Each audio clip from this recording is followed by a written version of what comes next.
Thank you. Sinong susunod sa mga ano?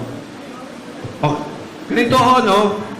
Kung pwedeng i-clear lang natin yung sa likod kasi yung screen, may mga pictures na ipe-present. Kung mali lang po yung mga nasa likod, i-clear lang natin. Nakikita ba rin yan lahat? Okay. Boss, paki-clear lang muna natin.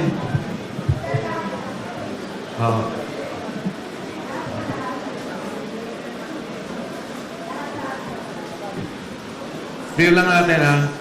So, sige. Sino mo sa susunod? Sige, si Wops. Wops, ikaw? Kahit yung initial lang. Hindi, yung kwento mo. Experience mo. Ito na yung mga individual na more or less affidavit nila. Si Waupan ay kararating lang din po niya kaninang umaga. Ay, di, kagabi. Kasi umuwi po siya sa Jensan dahil naapektuhan ang kanyang pamilya sa dumaan na lindol. Pati rin po si Dado. Oh. Umuwi po sila sa Mindanao noong immediately after the earthquake dahil umiiyak yung kanilang mga anak. Siguro affected psychologically. So, dumating po sila kagabi. Hindi ko po natapos yung affidavit nila. No? So, kung ano lang yung natapos ko, base sa una nilang kwento, ay yun ang babasahin siguro niya. Wow.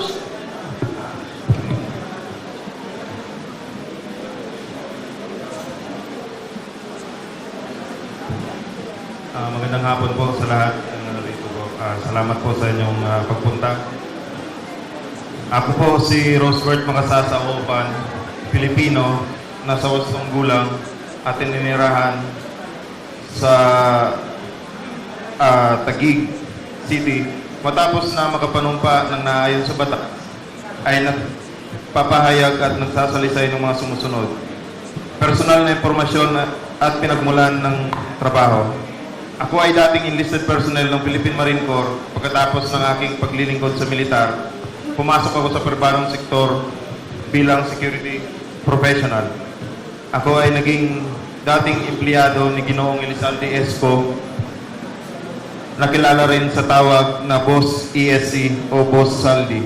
Nagtrabaho ako bilang personal assistant at security consultant ni Ginoong ko at ng kanyang pamilya. Ang aking panunungkulan kay Ginoong ko ay nagsimula noong December 4, 2023 hanggang December 2025. At pagkatapos ng kontrata ng marami sa aming mga kasamahan, bagamat ang ilan ay natapos noong Disyembre 2025, ako ay kabilang sa 18 dating empleyado na lugda sa pinagsamang sinumpaang salaysay noong Pebrero 23, 2026. Kasama ko sa hanay ang iba pang dating enlisted personnel ng Philippine Marine Corps at magkakasama kaming nagsilbi sa ilalim ng security organization ni Ginoong ko. Bilang bahagi ng aming na tungkulin, kami ay inuutusan na mag-escort sa mga trusted executive assistant ni Ginoong ko tuwing sila ay magdi-deliver ng pera. Ang mga executive assistant na madalas naming samahan ay sina John Paul Estrada, Mark Tiksay, Joshua Ano at Kirby Paharilyag. Sa loob ng aming grupo, ang operasyon ng paghahatid ng pera ay tinatawag naming basura at may katunayan po kami dito. May screenshot po kami ng message po na talagang basura po ang tawag namin sa pera. Later on siguro ipakita namin sa inyo. Example po ng yung nasamahan ko pong hello. Example po nung nasamahan kong delivery kasama po si Top Orly Gutesa po, yung unang lumabas sa amin, is noong December 2023. Nag-deliver po kami ng 52 na maleta po, halo-halo po yun. Sa 42 McKinley Road, bahay po ni dating speaker. Kasama ko rin po doon sila Bernard Gumban, Romel Galapon, Cecilio Laroder at si Tap Benny Volontate po.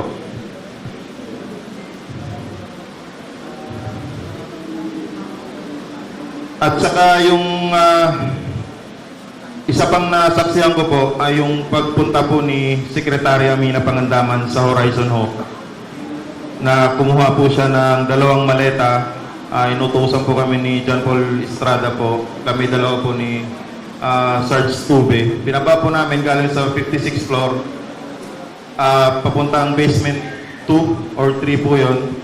Then kinarga po namin sa sasakyan ni Secretary Amina Pangandaman yung 2 small or medium size ng maleta po.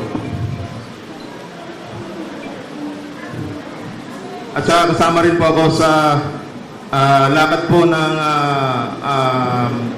investigator po ng ICC po nung unang pumunta sila dito noong December 2023. Yun lang po. Maraming salamat po. Ang isusunod ko pong ipakilala sa inyo ay isa na namang karagdagan sa 18, si Catrino Ibasco. Siya po ay 15 years sa Philippine Marines.